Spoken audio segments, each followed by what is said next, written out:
on. Let's move on. What do What we we got got on here, the Lil? agenda? We got Brett Favre says he thinks Aaron Rodgers My guy on the will wall. finish his career with the Packers.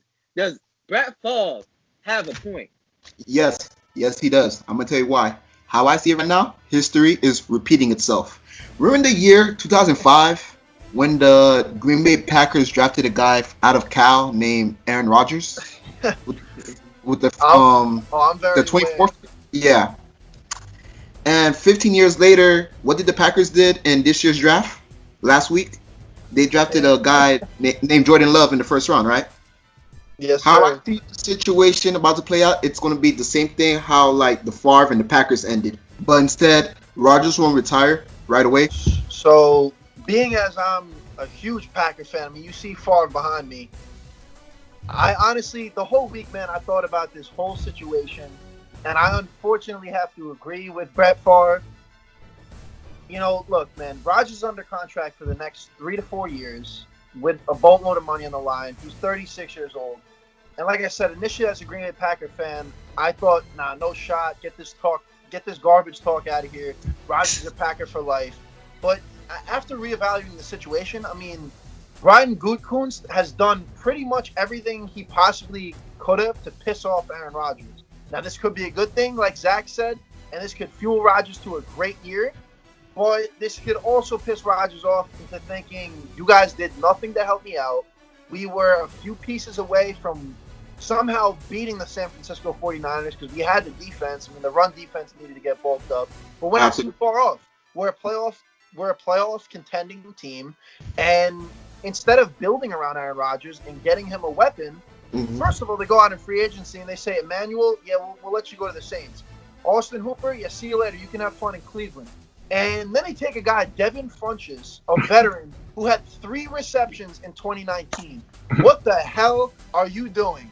Well, You're not going to get any help from Rodgers. Free agency. Then you go to the draft. You get a damn quarterback, which is a complete disrespect to Aaron. I get the long term. Get this man a damn weapon. They didn't do that. And then you get a running back to really tip the cap and say, Rodgers, we really want you to get the hell out of here. I'm pissed off. But listen, I agree with Favre. Rodgers is probably pissed off. And if he sees next year, depending on how it goes, if it's bad in Aaron Rodgers' eyes next season, he's going to request a trade, plain and simple. Well, he did nothing to help him out.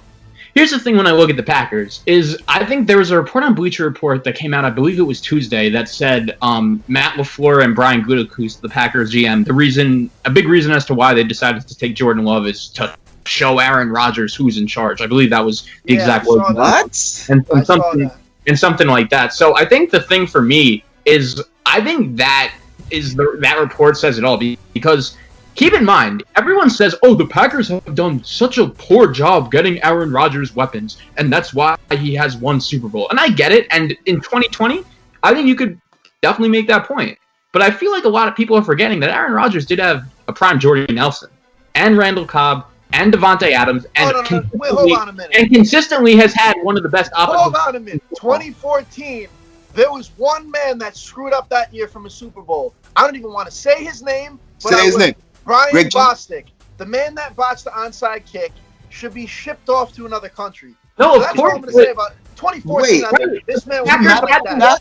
They had no weapons. That's what I'm saying. They lost the NFC Championship game because of a dumb onside kick.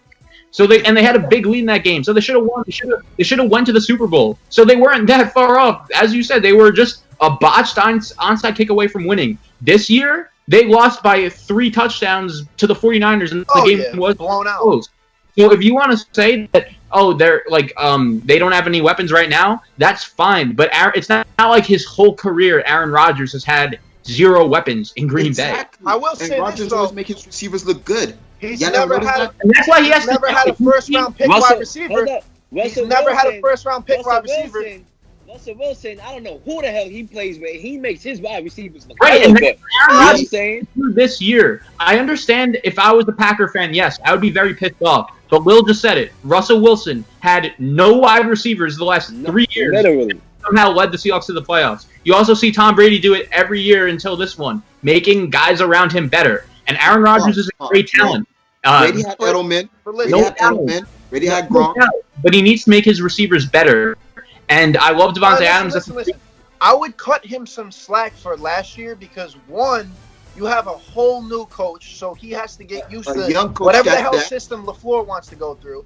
And two, you have guys that never even saw the damn light of day on the field just now getting their start, like Aaron Lazard and Jake Kumaro. Would you know who the hell Jake Kumaro is 2 years ago?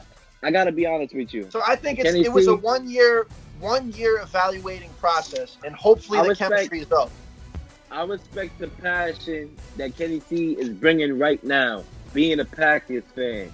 But I gotta be honest with you. I have to be straight up honest with you. The only way this Jordan Love move makes sense to me is if they trying to move on from Aaron Rodgers. And if that's the case, then I could understand why. He had the lowest QBR last year, right? And they still managed to go 13-3. So how is that possible? Oh yeah, you got a guy named Aaron Jones. We have a top 10 defense in the Packers, right? So that's how they was able to go 13-3. Because I looked at that 13-3 record and I said that was a facade of a 13-3 of course, record. It was a soft 13-3. I'll agree with you. So that's basically what they showed me. So now you say, all right, 13-3.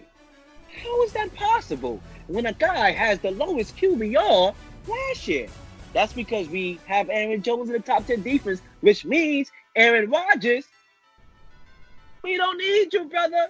We gonna grab Jordan Love and put him in the I bench just and let think him learn from you for a couple years, and then obviously it's gonna be too it's gonna be too expensive to cut you. So we're gonna force you to leave by taking the ball out of his hands.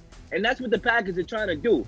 Right now they're trying to take the ball out of Aaron Rodgers' hand by having him running back there, and they're gonna slowly take away the ball from his hands, make him do less until it's time for Aaron Rodgers to say, I agree with you, but let me just say this. I'm a diehard cheesehead, and the Green Bay franchise will be cursed for decades to come if they move on from Aaron Rodgers and they do something as stupid as that. A guy who a bad season to him, I will say it again, is 4,000 plus yards with 24 touchdowns and only 4 interceptions. Yes, I know the completion percentage was terrible and he didn't have the best of completions, but I mean, like I said, it was a new year as a whole for Aaron Rodgers with the coaching and those receivers. I mean, he probably never had solid reps with guys like Jake Kumaro and Aaron Lazard. So I think next season, hopefully the chemistry is up there, but I agree.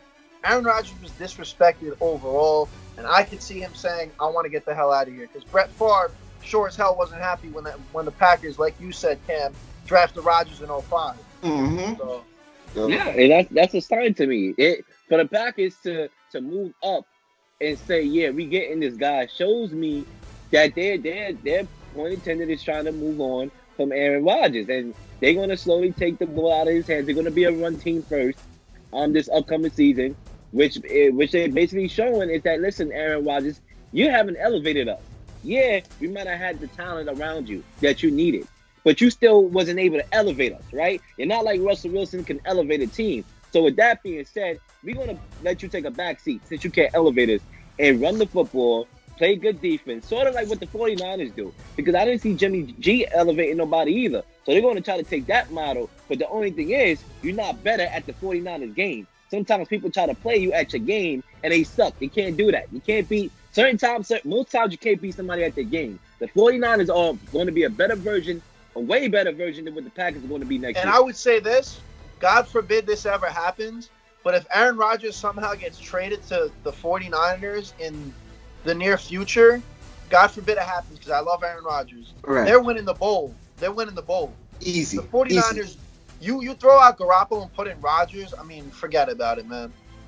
I mean, there's a lot of quarterbacks you put in that system, and they should be able to get to a Super Bowl at least.